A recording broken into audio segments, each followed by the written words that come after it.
La narrativa que circula por todas partes se centra en una supuesta señal. Según la versión viral, 3 Atlas, un visitante interestelar envió un mensaje al pasar cerca de Júpiter. El problema es simple e inevitable. Su encuentro más cercano con Júpiter no ocurrirá hasta marzo de 2026. La cronología por sí sola desmiente la afirmación. Lo que los datos muestran en realidad es la química común de un cometa, no una transmisión extraterrestre. Esto plantea la verdadera pregunta. Si las cifras son públicas, verificadas y directas, ¿por qué se difundió tan rápido la idea de una señal y qué impulsa realmente la percepción de sospecha de la NASA? Ahí es donde la historia realmente se abre. El 1 de julio de 2025, un tenue objeto en movimiento cruzó el cielo sobre Chile, el telescopio de sondeo Atlas, diseñado para detectar cuerpos de rápido movimiento que pudieran representar una amenaza para la Tierra. Lo detectó en cuestión de horas. Su trayectoria no coincidía con ningún asteroide o cometa catalogado. Al día siguiente, 2 de julio, el Centro de Planetas Menores ya había registrado 122 observaciones, cada una marcada con precisión de tiempo, posición en el cielo e identificación del telescopio. Los datos de 31 observatorios fluyeron al mismo sistema, verificando independientemente las posiciones y velocidades. La conclusión fue inevitable. Este no era un objeto típico del sistema solar. Su órbita era hiperbólica, lo que significa que se movía demasiado rápido para estar ligado gravitacionalmente al Sol. No era nativo de este sistema y nunca regresaría. La designación llegó rápidamente. Cystocosium en 2025 N1, Atlas. Se convirtió en el tercer objeto interestelar confirmado, después de Oumuamua y Borisov. La etiqueta 3.1 oficializó su estatus. Desde la detección hasta la confirmación, todo se desarrolló a la vista del público. Las alertas de descubrimiento, las observaciones vinculadas, las soluciones orbitales y los avisos oficiales eran accesibles. No hubo deliberaciones privadas ni conjuntos de datos ocultos.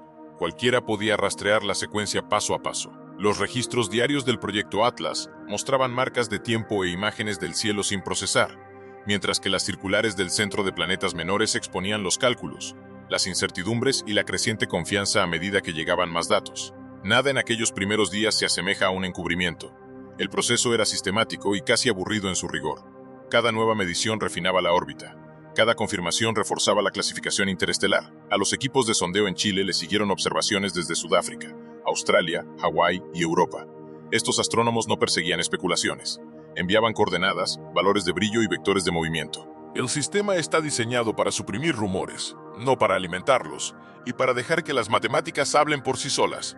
Lo que destaca no es el secretismo, sino la rapidez y la transparencia. En 48 horas, astrónomos de todo el mundo trabajaban con el mismo conjunto de datos. La órbita hiperbólica se calculó, verificó y publicó. La velocidad del objeto, muy superior a la velocidad de escape del Sol, determinó su origen extrasolar. Así es exactamente como se supone que funciona el sistema. Detectar, confirmar y publicar. Cada paso tiene fecha y hora. Cada resultado se archiva. Mucho antes de que aparecieran blogs o hilos virales, los hechos ya estaban disponibles. La historia comienza sin misterio, sino con un rastro documental que cualquiera puede seguir. Esas cifras desmienten rápidamente la fantasía. El objeto mide aproximadamente 1 kilómetro de diámetro, con estimaciones que oscilan entre 820 y 1500 metros. Esto lo sitúa claramente dentro del rango de tamaño de los cometas comunes y altamente procesados.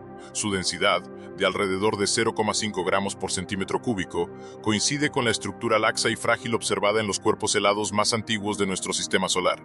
No hay indicios de metal ni de construcción artificial, solo material poroso y volátiles congelados. La evidencia más reveladora proviene de cómo el objeto responde a la luz solar. A medida que se adentraba, los observatorios de radio e infrarrojos detectaron una fuerte asimetría en la liberación de gas. Los astrónomos la cuantifican con un parámetro conocido como Z, medido en aproximadamente 0,5. En la práctica, la cara orientada al Sol expulsaba aproximadamente el doble de material que la cara sombreada. Este es el comportamiento típico de un núcleo en rotación que se calienta de forma desigual, no un empuje o maniobra controlada. Se trata de la liberación lenta de hielos antiguos calentados por el Sol. La desgasificación explica el movimiento y el cianuro de hidrógeno se convirtió en el indicador clave. El 7 de septiembre de 2025, el telescopio James Clerk Maxwell midió una tasa de producción de HCN de aproximadamente 1,5 poquis moléculas por segundo. En una semana, esa cifra se triplicó aproximadamente 4,5 moléculas por segundo.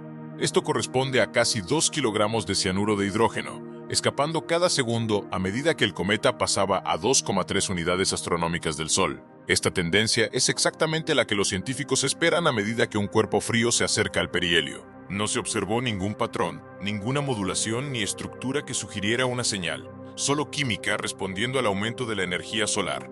Las estimaciones de masa derivadas de las tasas de pérdida de gas y los sutiles cambios en la trayectoria refuerzan la misma conclusión. El núcleo está desprendiendo material exactamente como predicen los modelos para una bola de nieve sucia de su tamaño.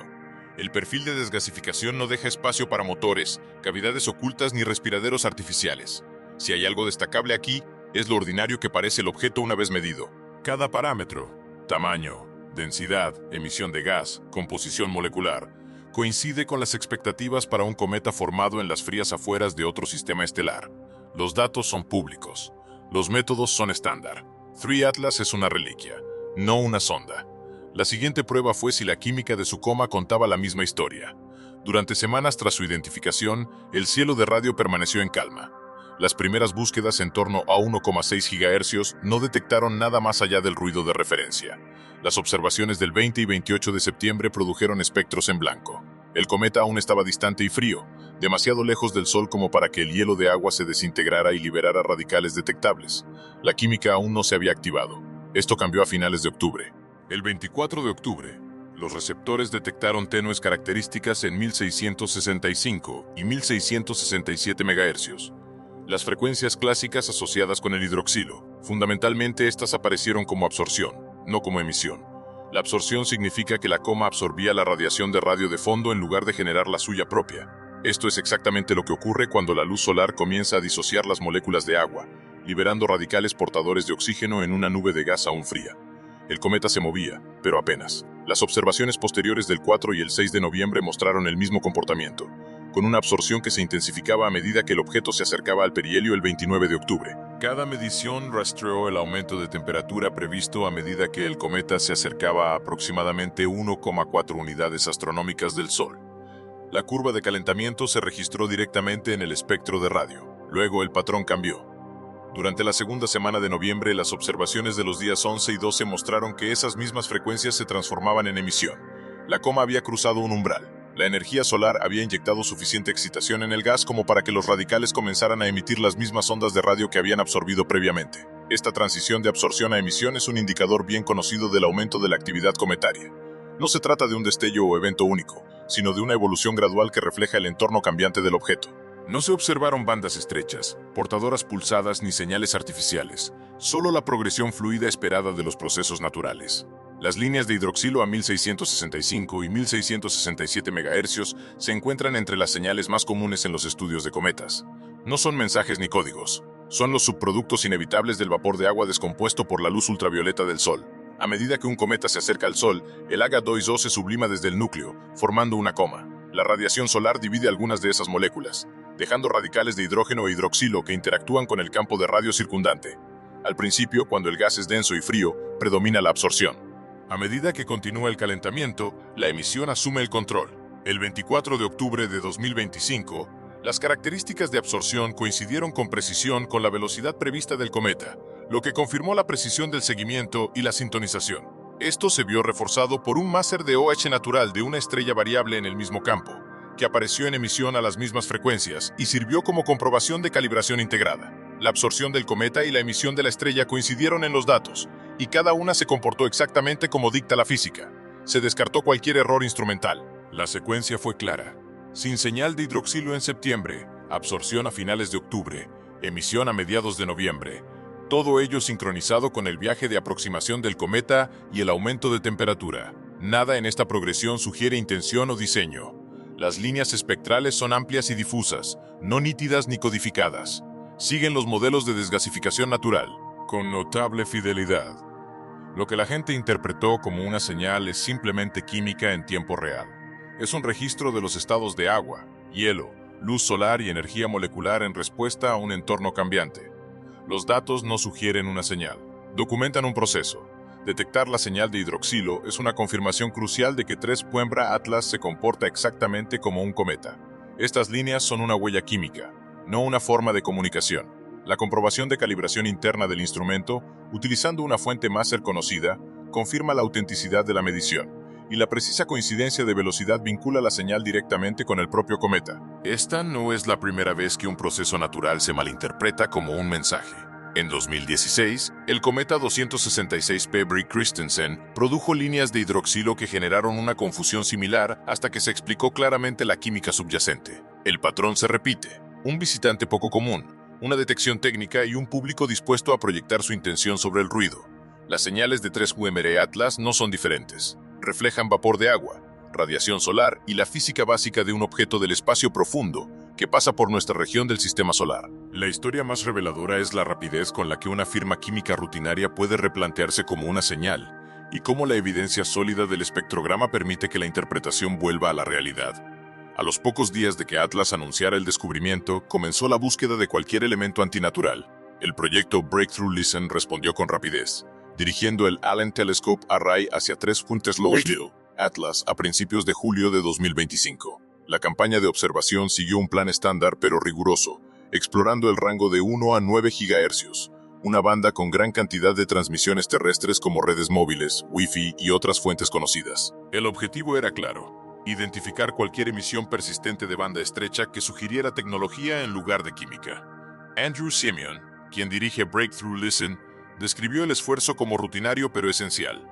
Todo objeto interestelar recibe este nivel de escrutinio. El flujo de datos está diseñado específicamente para identificar cualquier desviación del fondo cósmico, filtrando automáticamente las interferencias de satélites, radares y terrestres. Las observaciones continuaron durante varias noches. Cada escaneo dividió el espectro en miles de canales estrechos, cada uno de los cuales buscó características que no se ajustaran al perfil de ruido esperado. El resultado fue claro.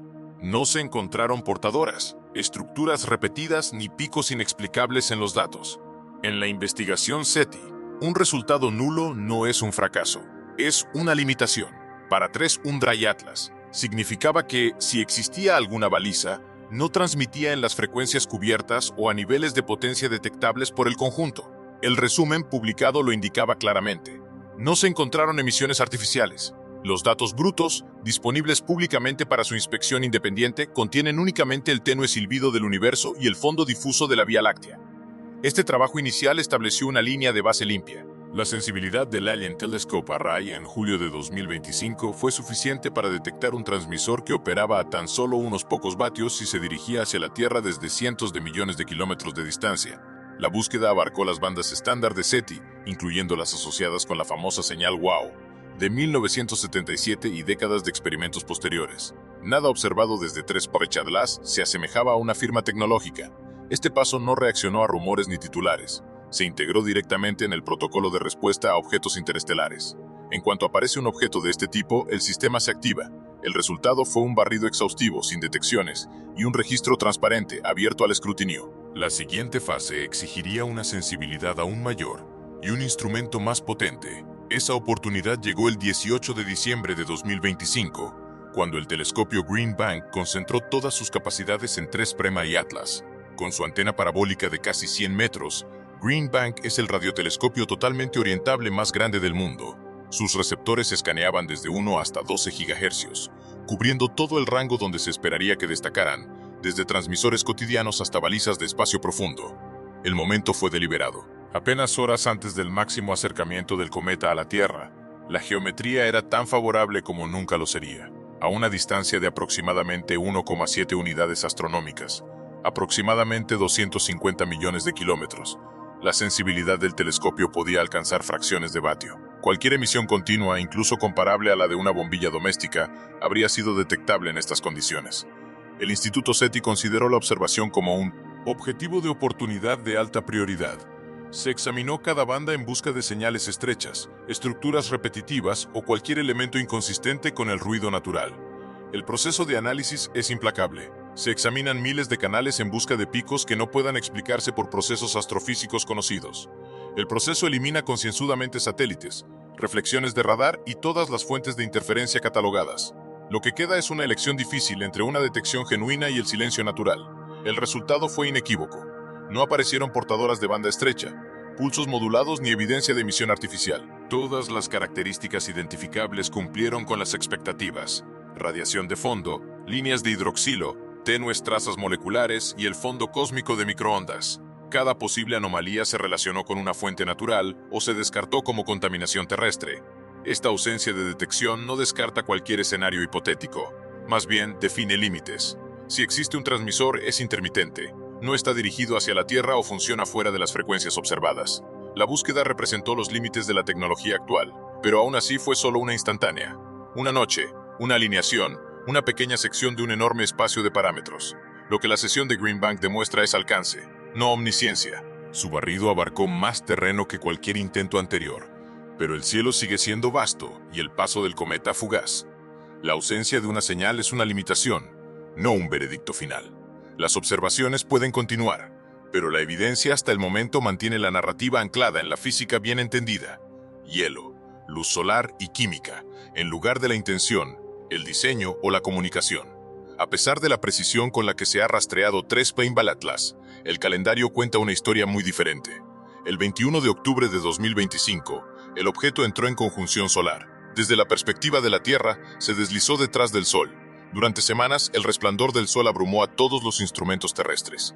Las observaciones ópticas, infrarrojas y de radio se apagaron. Durante ese periodo, el cometa podría haber rotado, aumentado su actividad, atenuado su brillo o cambiado sutilmente, y nadie habría podido verlo. Este apagón no fue una decisión ni un encubrimiento. Fue geometría. La interferencia solar es absoluta.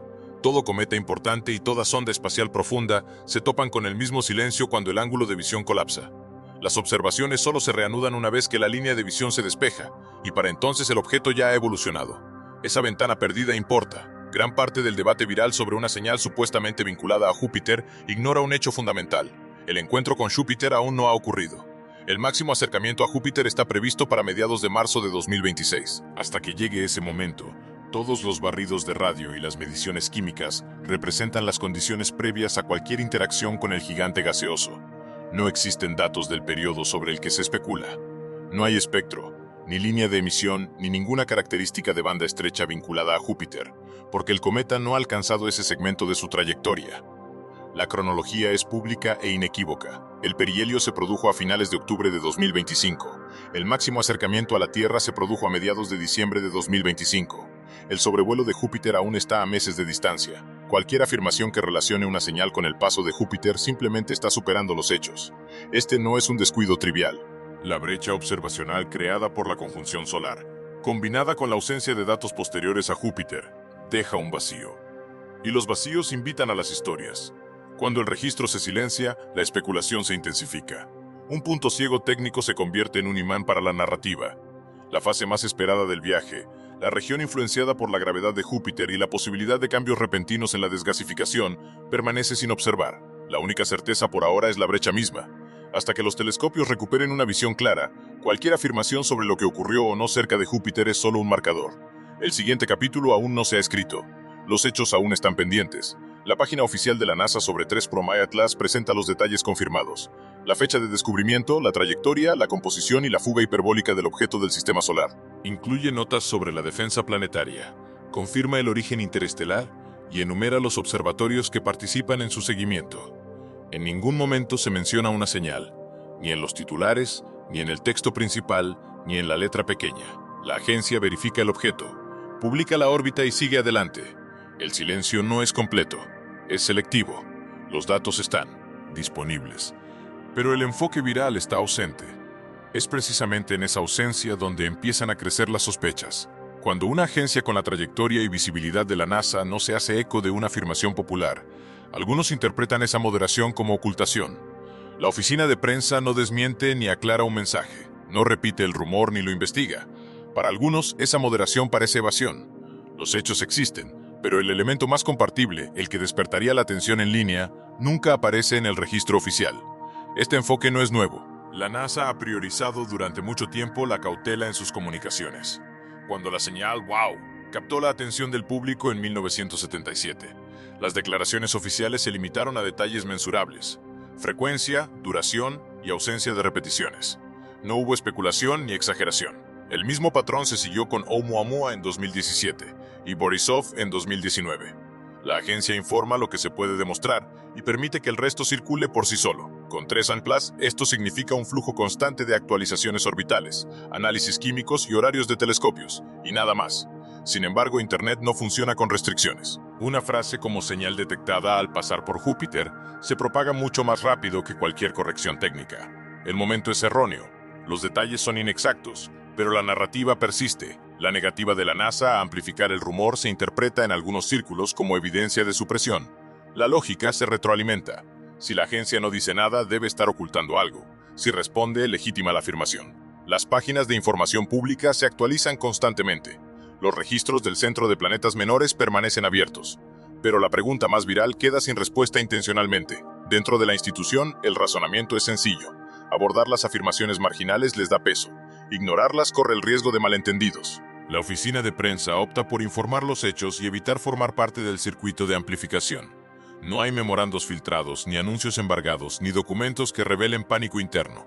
El silencio es estructural, no conspirativo. El registro está repleto de cifras y escaso de dramatismo. Esa ausencia de dramatismo se convierte en la historia. Cuando los hechos verificados cesan, la especulación ocupa su lugar. La brecha entre los datos documentados y el mito viral es lo suficientemente amplia como para dar cabida a casi cualquier teoría. La moderación de la NASA, destinada a centrar la atención en la ciencia, se reinterpreta como un mensaje en sí misma. La agencia confirma el objeto, pero no el rumor. El silencio es real, pero refleja una negativa a promover lo insostenible, no un intento de ocultar pruebas. Así es como una brecha de comunicación se convierte en un motor narrativo. Un solo pico vertical en un espectrograma puede cambiarlo todo. Parece nítido, estrecho y distinto del ruido circundante. Para un observador experimentado, es la señal de los radicales hidroxilo que se forman cuando la luz solar descompone el vapor de agua en la coma de un cometa. Para el público general parece intencional. La frontera entre una reacción química y un mensaje puede tener solo unos pocos píxeles de ancho. La misma dinámica se desarrolló en 2016 con el cometa 266P Christensen. Las líneas de hidroxilo a 1665 y 1667 MHz atrajeron repentinamente la atención en línea. Las características eran reales, pero su interpretación no. Coincidían con lo que los astrónomos ven en innumerables cometas activos. Aún así, el impacto visual, nítido y aislado, se difundió como una supuesta evidencia de deliberación. La explicación quedó rezagada respecto a la imagen. Las discusiones en línea se llenaron de afirmaciones sobre transmisiones codificadas, advertencias omitidas y señales ocultas. Términos técnicos como fotodisociación, transiciones moleculares y excitación térmica tuvieron dificultades para competir con la simplicidad de un pico que parecía una transmisión. 3FUN-3 Atlas siguió el mismo patrón. Una vez publicados los espectrogramas, la narrativa despegó. Apareció una característica específica y el lenguaje cambió instantáneamente. En términos científicos, una señal es cualquier característica detectada, natural o artificial. En el discurso popular significa comunicación. Esa brecha semántica es donde se forma el mito. Se pasa por alto la ausencia de modulación, repetición o codificación. Las amplias aristas y el contexto químico se desvanecen tras el atractivo del orden aparente. Esto no es conspiración, es psicología humana. Nombres como el de Avi entran en la conversación, no como prueba, sino como posibilidad. El argumento es modesto. Los objetos interestelares son raros y merecen un escrutinio minucioso. Si aparece un patrón, es razonable preguntarse si podría ser artificial, pero pasar de vale la pena comprobarlo a debe ser un mensaje. No es ciencia, es especulación. Impulsada por la incertidumbre. Las conjeturas imprecisas se amplifican, se citan y se transforman en evidencia aparente. Incluso cuando la química y la física ofrecen explicaciones consistentes, esas voces a menudo quedan silenciadas. El sistema de creencias se refuerza a sí mismo. Cuanto más ambiguos sean los datos, más fuerte se vuelve la convicción. El reconocimiento de patrones no es un defecto, es una característica de supervivencia. Pero en un entorno viral se convierte en un motor de creencias. Un pico en un espectrograma, una laguna en el comentario oficial, una frase como «la NASA no lo ha reconocido», se convierten en la materia prima. A partir de esas piezas se construye una historia, pasando de la ambigüedad técnica a la certeza social. El verdadero aumento no está en los datos, está en la cantidad de personas convencidas de que debe haber más. Los hechos son accesibles. La química es familiar. Sin embargo, el mito persiste. La ambigüedad no solo llena el vacío, se convierte en la narrativa. Hoy en día la creencia se adelanta a la evidencia, impulsada por las lagunas en los mensajes oficiales y la poderosa atracción de la incertidumbre. A medida que 3 Talas se acerca a Júpiter en 2026, observe con qué rapidez las preguntas sin resolver se consolidan en convicción colectiva. La verdadera prueba no es si aparece una señal, sino si podemos distinguir entre los datos y la gravedad de una historia que impulsa la creencia. Lo más importante es reconocer cuándo la narrativa misma se convierte en la fuerza que moldea lo que aceptamos como verdad.